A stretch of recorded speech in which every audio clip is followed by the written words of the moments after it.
বাবাকে দেখছি অভাবের সংসারে।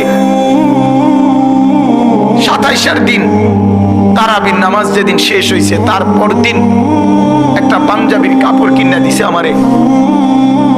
ঈদের দিনও সকালবেলা, আমি ঈদের দিন আজ ঈদ ফজরের নামাজ পড়ে আমি টেইলারের দোকানে দাঁড়ায় ছিলাম।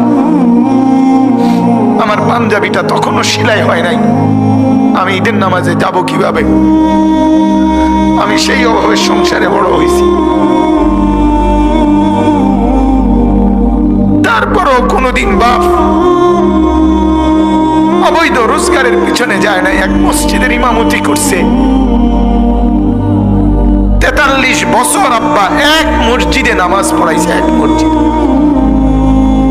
43 বছর এক মসজিদের ইমাম ছিল আমার বাপ।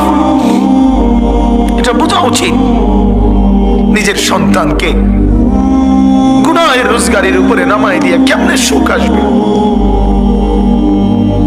নিজের ঘরে হারামের সুদের টাকা, ঘুষের টাকা, চুরির টাকা, ডাকাতির টাকা, ওজনে কম দিয়ে ঠকবাজি করে, প্রতারণা করে, মিথ্যা বলে, ধোঁকাবাজি করে, নেশার সামানা বিক্রি করে, মদের উপকরণ বিক্রি করে, জুয়ার সামগ্রী বিক্রি করে, মানুষকে ঠকাইয়া প্রতারণা করে, মিথ্যা বলে যে টাকা আপনি ঘরে আনলেন, আপনি অনেক মানুষকে কষ্ট দিয়ে আপনার ঘরে সুখ আসবে কেমনে বলে? আল্লাহ আমাদেরকে বুঝার তৌফিক দান করুন।